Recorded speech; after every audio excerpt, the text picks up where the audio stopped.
This is the second half of the FIA Formula 3 Championship, and it is time to get going with qualifying in round 6 of the season as well. It is going to be a really exciting campaign across this weekend for the 30 in the field, as we see the grandstands get packed immediately to watch these young chargers go for 30 minutes of qualifying, which sets the grid for both races across this weekend. In the commentary box, my name is Omi, delighted to be with you here on FIA Formula 3 in qualifying, and alongside me we've got Tom Keynes. Hi Tom, afternoon. It is going to be a very interesting session, and it's going to be one that is going to be very deciding as well with how the races go this weekend. A practice session that was hindered by multiple red flag stoppages. We don't know what to expect within this 30-car field, including the likes of Tim Chunitz as we see him on screen. He is raring to go. Half an hour it'll be of action. Looking at the Drivers' Championship, Rafa Kamara 26 points clear over Nicolas Solov, with Tim Chunitz in third place, a further 9 points adrift.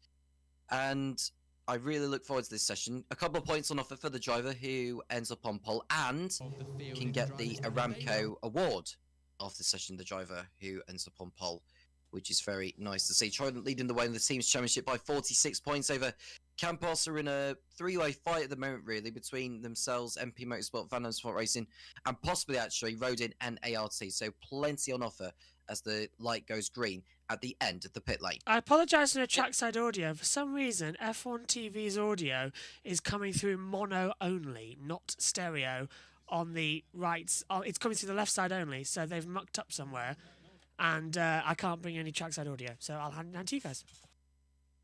Thank you very much. So, apologies for that one, but nothing we can do at this stage. But what we can bring you is information on everybody making their way out on the circuit. And as we watch these drivers make their way through, heading up towards Remus. Yes, as you mentioned, Tom, they have the 2 points available for pole. We've got the Aramco pole position award on offer as well. That was introduced, of course, for the Imola round, and it was definitely a great addition across the triple header, and it's a great addition across Formula 3 as well. So it is going to be very interesting to see who's going to be on pole. The top two in the championship were the top two when it came to practice. So while we couldn't gather too much earlier on, it was very clear that Kamara and Solov are on pace, and it's only been those two drivers who have taken pole this year. Of course, Kamara doing it on 4 occasions, and Solov taking the only other pole on offer, but he took a very special one, and that was on the streets of Monaco.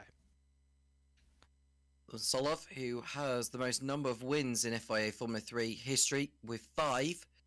What can he do here? He's been very impressive this season, has the Bulgarian. Mario Boya, who had recently been announced as part of Aston Martin's driver program that was launched earlier this week. Very nice to see him in that. He is still in the Campos colours as far as his F3 livery is concerned. Now we're just seeing some of the remaining drivers, including Gerard G, who was one of those that brought out the red flag. He didn't set a time at all, did the Chinese driver. And he'll want to crack on and get his weekend up and running. Yeah, he will absolutely want to do that, and it's going to be vital. This is the point where the drivers need to perform. We are at round number 6 of the season. We are into the second half of our FIA Formula 3 campaign. It has been a journey, of course, across Australia, Bahrain, Imola, Monaco and Spain so far. We're now at Spielberg, and then we'll end up, of course, going to Silverstone in a week's time for a double header. We'll have a few weeks away, then we'll return for another double header at Spa, and then Budapest, and then into the summer break with only one round coming in after that, and that will, of course, take place at the Temple of Speed for the finale. And while Kamara may have our championship lead by a good distance, 26 points is absolutely nothing, Tom, and that's a feature race win. If it all switches around, if we see Solov get the feature race win, that can literally see the championship change. Kamara may have been the dominant man this season, but it's still not over, and there's still a chance everything can change. Absolutely. and the championship's not won until it is mathematically impossible for your rivals to claw it back, and Rafa Kamara will just be hoping he can also get a good sprint race for once, because this season, as far as sprint races are concerned, he's only scored, 4 points from sprint races this season, from the 125 that he has scored throughout the campaign. That could do an improvement for Kamara, which I'm confident he'll be able to do so, but he needs a strong qualifying session. Now, for those who are new to Formula 3, there are 2 races this weekend, the sprint race, which takes place on Saturday, and the feature race, the main one, where the bigger chunk of points get given out on Grand Prix Sunday. The top 12 at the end of qualifying get reversed for the sprint race grid. So if you end up fastest, you end up starting 12th, and you end up finishing 12th in that session, you end up on reverse grid pole. All the other positions will be as they are for both sprint and feature race grids. So there's a lot to look forward to over the course of the weekend with FIA Formula 3, and given the standards of the racing we have seen so far this season, I think we're going to be in for another cracker. No rain is expected for this race weekend, so we could be in for 2 brilliant dry races around this beautiful circuit situated in the Styrian Mountains.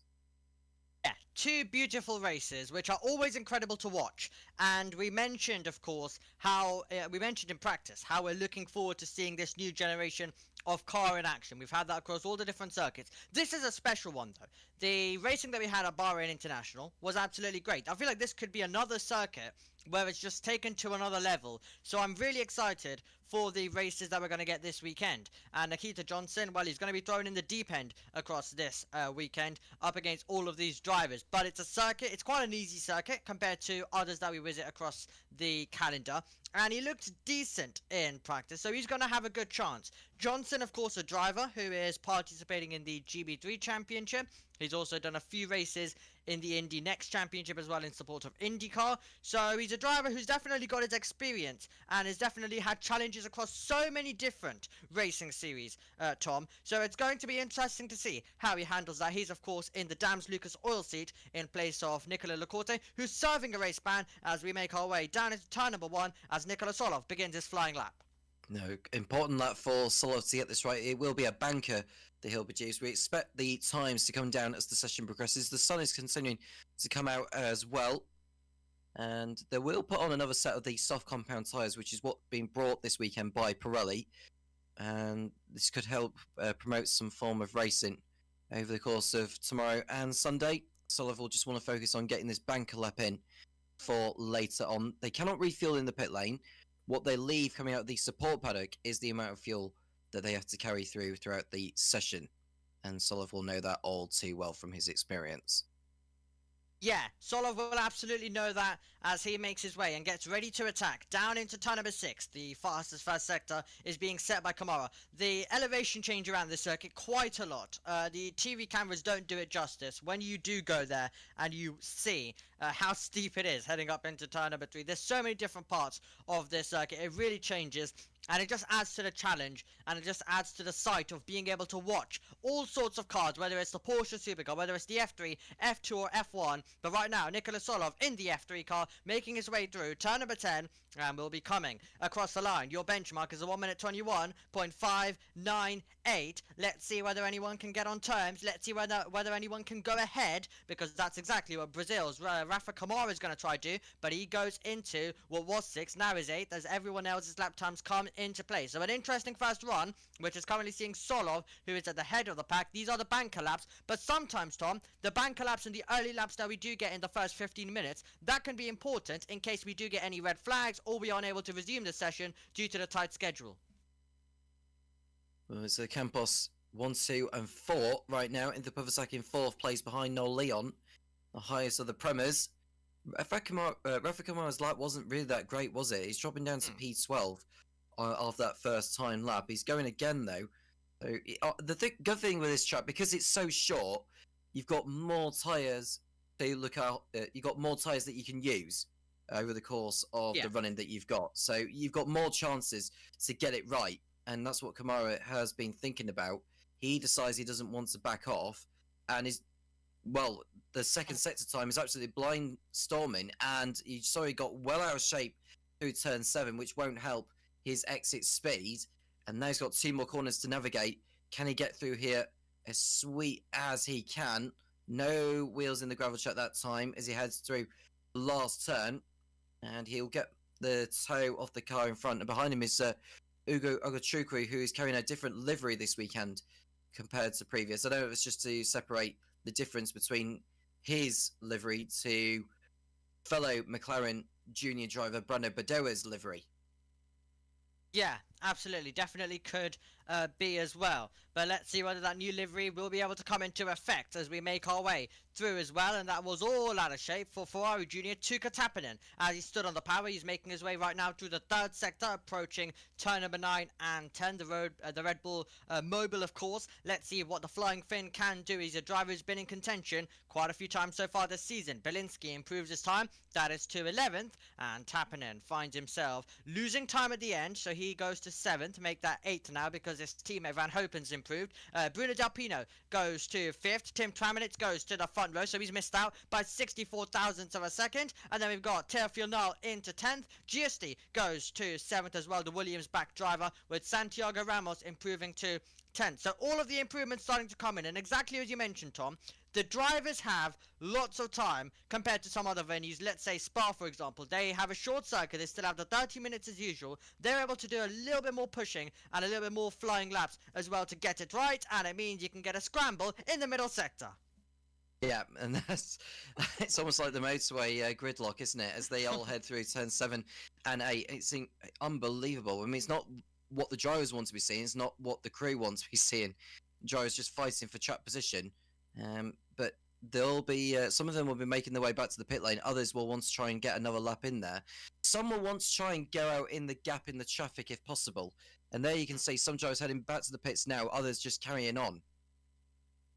Yeah, so loads of different tactics. Some drivers will go to the pit lane to try and get themselves also to the back of the queue. Some will just completely abandon this run, go into the pit lane and focus on later on in the session. There will be lots of different things that are, especially in the last run, there will be lots of different things attempted. So let's take a look at a replay. This is Tuukka Tappinen as he was attacking his way through the turn number 8 complex of this circuit. And he found himself momentarily going off the road, but continuing on critically for him as well. So quite a few scruffy moments for him along with his teammate as Lawrence Van Hoopen made his way through and caught the gravel trap, as we also watched Noah Stromstead. So loads of drivers struggling through turn number 7, 8 as they try to stand on the power. A critical part of the circuit where you're trying to get the car rotated and trying to get the best exit down towards turn 9. It might be a circuit that looks so simple of a track map, but there is so much to it to navigate and get right for these drivers, and that's exactly what Inter Pruvazak's trying to do in the Campos. Yeah, Inter Pruvazak coming through the last couple of corners. Now there is a McLaren Junior car ahead of him. That has to be Brando Badoa. He's coming up behind. I don't know how much this is going to affect the Thai driver as he comes through the last corner now. Does he make the most of the toe on the straight? My imagination says yes. And he does not. He does improve his time. Oh no, he didn't improve his time. So he's dropped down a position, has Inter Pruvazak, because we're seeing more and more drivers post laps here and there. This is Tuukka Tappinen, one of the informed drivers this season, heading through turn number 6. And this is going to be a second sector time, 6 thousandths off what Solov has produced. So ART are coming alive in this session. They are indeed. Tuukka Tappinen, who's had a best result of second so far this season, that was on the streets of Monaco in our sprint contest, as the gravel has been kicked up momentarily, and Tuukka Tappinen is close to doing that himself. Let's see whether he's been able to keep the margin to try and improve his time. Well, it's not as good as it looked at the end of the second sector, but it's still the improvement to P8 as Teofil Nal goes to 13th. GSD makes it the top 3 inside a 10th of each other by going into 3rd, as Ramos has a yellow last sector, and we have Marin Angeli, who's of course just left the pit lane as well, so he's also going out there with his run. Let us know in the comments in terms of your thoughts so far on the session and everything that you have seen and found as we take a look at the replay of the Dams Lucas Oil pushing on hard there. That was, of course, Nikita Johnson, who was trying his absolute best to find the time, and he's doing quite well. He was up against his Dams teammate. He was the lead Dams for a moment until his teammate was able to improve and go even quicker. There we see the Ferrari Junior car of Two Katapanen running wide. This is also the high-tech running through the strip of gravel. Can't see which one that is, actually. I think it's number... Is that 15? Is that Carrasquedo who was going wide at turn 9? I think it may well have been. But there we see Alessandro Giusti in 3rd place in the Williams Academy livery machine. Going nicely so far in this qualifying session. But it is still Solov who sets the pace. Yep, absolutely. It is still Nicholas Solov who's setting the pace at the moment, and he's a driver who's coming alive. I think, Tom, it is fair to say that he'll definitely be going into Formula 2 next year with the performances that he is putting on, and you'll need that. Of course, he's a driver who's returning back to the category, so he's not a newcomer to this. He's returning back for another season. So his goal from here is, if you are doing an extra season in Formula 3, which sometimes, I mean, it still can be good and it can sometimes still lead you to Formula 2 and possibly even do quite well. So he'll definitely be trying to end the season on a high, possibly even take the championship. It looked like it was going to be Kamara with ease. Solov has got an answer to that so far in the last few races, and he finds himself as a contender. But I think he'll make the move, which we see so many Red Bull juniors do. Of course, with Red Bull's partnership with Campos, he'll try and make that move to Formula 2 and follow in the footsteps of a driver like Pepe Marti or Arvid Lindblad, with a chance also of Arvid Lindblad making his promotion to Formula 1 next year. Solov, absolutely brilliant to see him in the form that he's in. Tim Tremnitz likewise. And we've got Silverstone, Hungaroring, Spa. Well, we've got Spa, then Hungaroring, and then Monza being the last round of the season. The umbrellas are out. It's not because of the rain. It's because there's a lot of fans out there who are desperate for some shade right now. I hope they brought their sun cream, which I can imagine the vast majority of them, if not all of them, have done.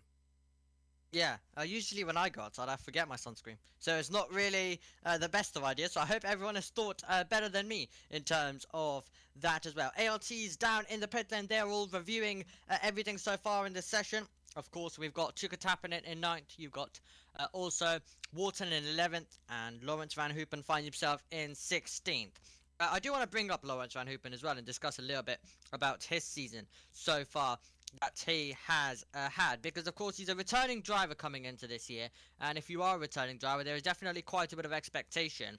But he's had a best result of 3rd, and that was in the sprint race at Monaco. So I think we're still yet to see a lot from Lawrence Van Hoopen. I remember when he made his debut last year in Formula 3, he was able to contend at the front immediately on debut in the F3 sprint, but it's not been as great as that. It's not been as great as that since for Lawrence Van Hoopen, of course, with that podium in Monaco, as I mentioned. But he will definitely try and build upon and at least end this season on a high, because he's definitely got some pace, and I think he's shown that across his venture in Formula 3 so far.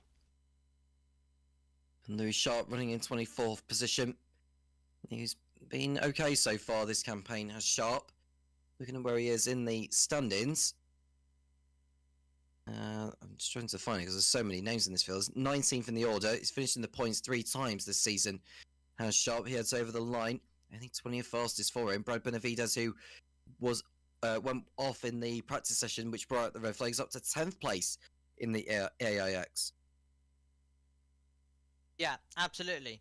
And great to see, of course, we've got more cars with onboards this weekend as well in Formula 3, which is nice to see. So more and more onboards and views to come, hopefully, when it comes to the races as well, as there is a lot usually that goes on in an FIA Formula 3 race. So all of the angles possible, and more angles the better, to try and tell you the story of this championship as well. And we've had some great spectacular racing in Austria over the years, and we're hoping to add a little bit more memories to that right now as Ivan Dominguez gets pushed back into his slot in the pit lane next to his teammates, of course. And this is the moment where they'll be going on the laptop, where they'll be analysing everything. If you are in the pit lane, if you are Brad Benavides, though, you're pushing on and you're improving to a level which you might be able to contend if you can keep it together in the 3rd sector with our current pole sitter, that is Nicholas Solov, as we make our way down towards turn number 9. Belinsky's the driver. Ahead as well, the Polish man making his way through. Brad Benavides, let's see whether he can push his way up towards the line and push his way up the order from 11th right now as Callum Woysden improves to 9th. And we have Brad Benavides, who lost a bit of time but still goes to 4th. So decent stuff from the AIX man. Yeah, I wonder if he's got any fuel left in that machine, because he'll want to preserve that for the final run. So it's Yeah. Solar who's fastest, and it's 2 MPs of Tremnitz and Giusti. Benavides 4th. Then we've got Kamara, Leon, Ugachukwu, Inthapavasak, Delpino, Voice in Balinci, and Tuka Tapanen, who would be on reverse grid pole if the session was to end now. We can see 5 or 6 cars out at the moment. Is that annoying or okay for you guys? It's too loud, isn't it, for the commentary? Yeah. Yeah, we can hear them. I do We can hear each apologise. word. It's not our fault. It is theirs. Yeah. I'm trying. I've got a break in the session, so I'm trying to flick the settings up. But for some reason, their commentary is only coming through on the left-hand side of the channels. The right-hand side's completely clear, but I can't seem to get that working. So back to you guys. Well, always worth trying to see whether it'll work. Hopefully it'll come back in the FIA Formula 2 Championship later on as well. That'll be next up here at the Red Bull Ring, and then it'll be back over to Formula 1 for their second practice. The Porsche Supercar will be holding its practice session as well straight after. We'll bring you all up to date with that, with our delayed coverage tomorrow of qualifying in the Super Cup as well. So we'll make sure that you're all up to date with that one. Myself and Tom will be talking you through the race on Sunday as it also reaches its halfway mark. Formula 3 have already managed to do that. That was at the round in Barcelona as Rafa Kamara, the Brazilian driver, makes his way onto the racetrack. He was able to find the improvement, but it was only to 5th. So I think we're still yet to see a lot from Rafa Kamara. And, well, Tom, I think from what we saw in Freca last year of Kamara, to win that championship, I don't think anyone would have expected him to come and dominate in the way he has. You are always going to see the Freca champion. There is always talk about them being the main stage where the drivers arrive from. If you are the Freca champion, there's lots of pressure on you. But still, I think the way he's come in, the way he was able to dominate and show his class in the dry and in the wet in Australia, I think definitely shows his talent and possibly even shows how he could be possibly the next Gabriel Bortoletto even. Yeah, well, I've been thoroughly impressed with Rafa Kamara all the way through his junior career. I mean, he was very, very impressive in Italian Formula 4 in particular. There was one race, I think it was in Spa, where I think it was at the back of the field, and he managed to get back inside the top 10 by the end of the race. That was scintillating stuff. And he's carried that over into the Formula 1 paddock, basically, and with F2 and F3 being part of its support bill. I think he's taken the championship by storm so far this year as Kamara. But if he can maybe fix his sprint race results, we get team radio. I think my engine cover is loose, reports James Wharton. So that'll be possibly a trip back to the pit lane with 9 minutes to go for him. Yeah, well, if I was him, I'd probably get back there and just get it screwed back in for James Wharton. But looking at where he is in the order, Wharton is 14th. Yeah, so he needs to improve, and if he could improve 2 positions, then at least he gets himself in the mix. Now, we have to emphasize that while qualifying is important, and while being inside the top 12 really means how your race is going to go, but it is Formula 3, it is Austria, and when you combine those 2 factors, it means that anything is possible. There could be so many safety cars, there could be so many opportunities across all of the racing this weekend, meaning that you could even see drivers come from a position like 13th and improve themselves and go even quicker as well. As Wharton reports that it's only 1 bolt missing, but it's not too bad, and I think he can drive with it, is what James Wharton suggests as well. So he's going to look to try and continue on and complete this session, and then the team can do it and deal with it later on once this concludes. So James Wharton will try and push on as we have 8 minutes to go. All the cars back out there on the outlap. That is the case for the majority, and now their eyes and attention look to try and see whether they can get the Aramco Pole Position Award. Remember that there's only been 2 drivers this season who have had that. That is Rafa Kamara and Nicolas Solov, only 2 pole sitters. And even though the season has been really competitive, even though the racing has been so close, it just shows you how Kamara has been a class of the field along with Solov lately in this championship. But could it be possibly the day, Tom, where we see one of the MPs of Traminitz or Giusti get themselves into play? Prema, considering the season they've had and considering their last in the standings, they'll be happy as well to see Leon and Ugo Gatricku up there in 6th and 7th. I couldn't agree more, and they'll be aiming for a better weekend. I mean, Prema are realistically out of the running for the team's championship. They will not be retaining it this time around, whereas there's a chance for the likes of Campos, MP, and of course Trident to really come away with not just 1 title, but 2 if Rafa Kamara can stay on, if he can retain the form or maintain the form that he's in, there's every chance he's going to come away with a Formula 3 title to put in the cabinet back home in Brazil. But we can see the field just dicing for track position at the moment, and this could get rather messy if they're not careful here, because we saw it earlier when they were going through turns 6, 7, and 8. It was almost like in gridlock mode, and there's a chance that someone could have an accident if they all start second guessing. Yeah, sometimes you're having to be more aware of this part, even more than a usual Formula 3 race as well, which is quite crazy. I'd love to get your thoughts. We had Freddie Slater, of course, make his debut earlier on. He's a driver who's always had a great partnership when it comes to Prema, across all of his career.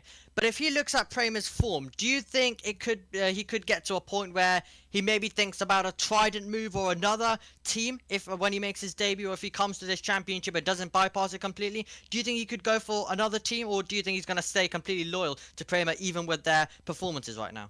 Which driver are we talking about, sorry? Freddie Slater. Freddie Slater.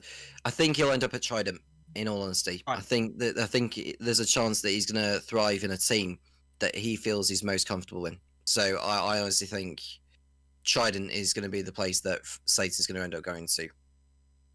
Yeah, and we're getting a little bit of a trend as well being begun of a driver going to Trident, winning the championship there, and then progressing and moving up as well to Invicta, which is what, of course, Gabriel Bortoleto do. We've had Fornaroli do the same, and now we possibly could see it with Kamara, depending on where he picks his spot to go in Formula 2. So there's a bit of a thing beginning in terms of the drivers who are becoming champions. It's with the same journey, it's with the same teams, and Slater will be assessing that, which, you know, it might even become a bit of a trend as well. If Invicta continue doing as well as they are, if we continue to see as well if we continue to see Trident do extraordinarily, it could definitely become something that the drivers continue to do. The Formula 2 Championship is close though, and Fornaroli isn't running away with it, so no guarantees he'll be the champion. We'll discuss more of that later, but right now we've got laps to the limit with Rafa Kamara attacking his way through turn number 9, and then the Red Bull Mobile lies ahead of him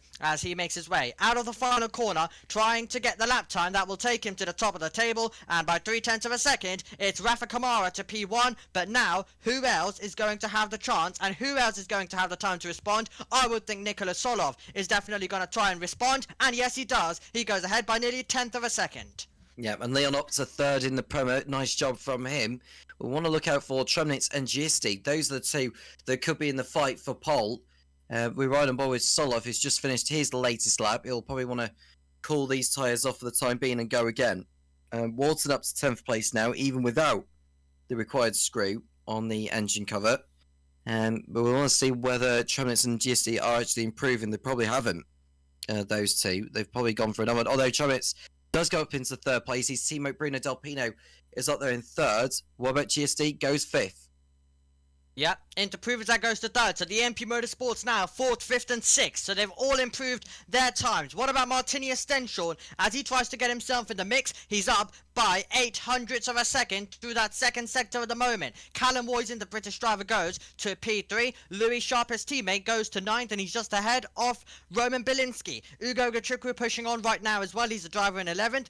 Brad Benavides has the possession of reverse grid pole at the moment, but the order is still completely to change with 3 minutes to go. Stenshorn comes across the line and he is in 4th, couldn't find the time. Ugo Gachukwu with a great lap there. That's P3 for the American driver. Mary Boy is in 5th. Nicholas Solov though has been the class of the field so far, and he's increased his advantage once more as we see the Premas going to 4th and 5th. That's Badoa ahead of Leon. They're all improving out there, but Brad Benavides, the AIX man, is trying to bring a bit of a surprise because he is going quickest of all in that middle sector. Can Brad Benavides possibly challenge and get himself up to pole position? Could it be the front row? It is the front row. He goes into P2.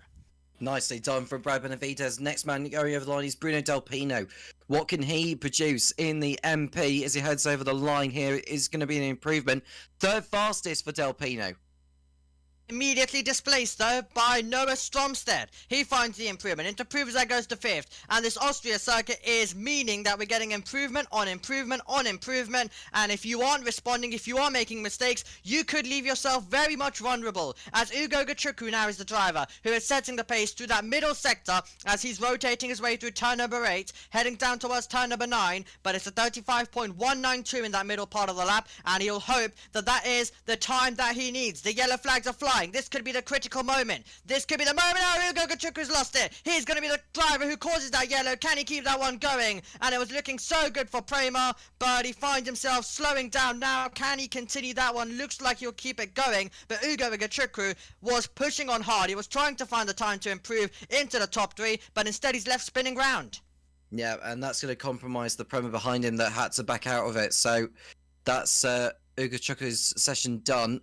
And we're going to get a replay of how the Prema managed to lose it. It was through the last corner. Yeah, as soon as the car was about to let go, as soon as he put the wheel in the gravel, it just spun the car around completely. Although he didn't actually put a wheel in the gravel, chat, thinking of it. He just carried a little bit too much speed. Maybe it was a little bit too greedy on the inside curb, heading into the Red Bull Mobile. But Ugo Gachukwu surviving. It almost looked like he'd lost the engine when he tried to get going, but he got going at last. And that's Christian Ho who put the wheel in the gravel trap. And the same for, is that James Hadley who put a wheel in the gravel trap there? Yeah, one of the AIX is rearranging our camera down there as well momentarily as Noah Stromstead returns to the pit lane, but the question mark remains, is there anyone who can find a time? Kamara is in traffic. He's going to get held up massively here. He's improving in the first sector, but it is not at all what our championship leader wants. He's going to find himself with Lawrence Van Hoopen directly in front of him as he tries to improve, and the dirty air is going to be costing him all the way as he comes across the second sector, and he's going to back out of it. So he's going to back out of it. Nothing he can do there as we've got the checkered flag flying. Is there anyone who can improve and find a time? The timing board right now is not suggesting that, so it's Solov who's momentarily got it and is looking at a second pole position in Formula 3, a second Aramco pole position, and the 2 points that go with it. He's coming back into the pit lane and he'll do so as a pole sitter once more, and he is going to make it 2 from this season. We're not seeing any improvements at the moment, but it looks like he's in celebratory mood is the Bulgarian. And what a drive as well. What a lap from Brad Benavides to get into second place in the AIX. He only just came back to the series last time out in Spain, I believe, did Benavides, and he's done a super job on his second race weekend back to find himself up there in P2. Nicely done. Yeah, that is one of the big surprises out there on the circuit. Stromstead puts it into third, continuing the strong performances, and exactly what I was talking about and mentioning as well, how we could see a bit of a redemption from Stromstead. Okay, so we've got an interesting grid come our feature race. In terms of reverse grid, James Wharton, who it's a good thing he decided to stay out there and continue on with that. So great stuff from him. Let's hear from our pole sitter, Nicola Solov. Oi, oi, come on, chance. We deserve it. Let's go. Thank you, boys. Bulgarians, Nicola Solov on pole, as I was mentioning. James Wharton and Giusti sharing the front row, and also Austrians, Charlie Worth, so home favourite going for third tomorrow in the sprint race. So that's going to be interesting, but look at the celebrations down at AIX, not on pole, but, well, they've managed to get into second place with Brad Benavides. What a great performance. That'll be one that he'll want to savour, and Bruno Del Pino doing well in fourth. I think there will be lots of drivers who will be happy with that one, and I think there will definitely be some disappointed faces, including 7th place, our championship leader, Rafa Kamara. And none other than 17th place man Tim Chunitz down there. And he's got some work to do in the races. But the good thing about this racetrack is you can come through the field rather easily. And we're going to see a replay of Gerard G, who's going to put a wheel in the gravel trap at turn 9, but surviving. Yeah. A trip through the gravel, and those gravel traps are there. It means that the drivers have to rethink their ideas when they're trying to push on hard. You cannot push all the way to the edge of the circuit. And of course we had all of the drama in Formula 1 in 2023 with the track limits, so they was put in after that for last year, and it definitely means the drivers having to be a little bit more careful through that part of the circuit as the fans now get ready to endure a Formula 2 qualifying session, but they'll be happy with what they've seen in Formula 3. Here is second place Brad Benavides. That's on the table, but I guess we'll take it, mate. Mate, good job, mate, good job. Just looking at our times, Noah Leon 0.001. So 1,000th of a second off reverse grid pole. That one will hurt. That one will hurt. He will have to go from 13th for both races this weekend. But those are the close margins that we see with Formula 3 combined with this racetrack at Austria. You never know with track limits as well. I haven't seen any track limit lap time deletions at the moment, but hopefully for Solov he will not see his lap time go. But what a session he's had, has Nicola. Radio again. Can you send me behind him every quali? Something about being behind him every quali. As well, so Nicholas Solov giving us some extra insight, but I think it's fair to say that he's delighted with that one. I think it is definitely fair to tell that for how he's reacting after this Formula 3 qualifying session, and the Red Bull Junior at the Red Bull Ring will be leading the field away, barring any investigations or track limits that are still yet to come. Of course, keep an eye on socials in case that does happen. We'll bring you updates throughout our streams if we do get anything later on as well in practice too. So we'll make sure that we keep you updated with that one. But that brings an end to Formula 3 qualifying. We'll of course run you through our results from this session in a couple of moments time. But Nikola Solov, he will be celebrating as a second-time pole sitter this season, and he's going to have a huge opportunity to extend his record of taking victories and extend the all-time win record in this Formula 3 category as well. But let's run you through the results then from this session here in round 6, and it is Nikola Solov with pole position, and it's Brad Benavides in second place after an extraordinary performance from the American driver in the AIX. Noah Stromstead is in third, Bruno Delpino in fourth, Inter Pruvazak in fifth, then it's Woisen, great stuff from him in sixth, Kamara in seventh, our championship leader, Ugo Gatrukwu, the American, in eighth, Brando Badoa goes from ninth, and then it's Charlie Wers in 10th place on the grid. The Austrian driver will be delighted considering the season he has had so far. GST's in 11th, Wharton will go from pole tomorrow, barring any other investigations. Leon is in 13th, then it's Boyer, Stenchorn, Ramos, Tramanitz, Bilinski, Teofil Nile, and it's Tuka Tappen in the Flying Finn in 20th place. And then in 21st we have Louis Sharp, 22nd is Lawrence Van Hoopen. And then in 23rd we have Christian Ho, Jessica Carrasquedo is in 24th, Matthias Zagazeta in 25th, Ivan Dominguez in 26th, Headley's in 27th, Marin Angeli is in 28th, and then it's Gerald G and Nikita Johnson on debut finishes in 30th. Okay, final thoughts then from Formula 3, Tom. Clean qualifying session, no stoppages, thankfully, and I think we're going to be in for a nice treat in the races to come, beginning with the sprint race tomorrow.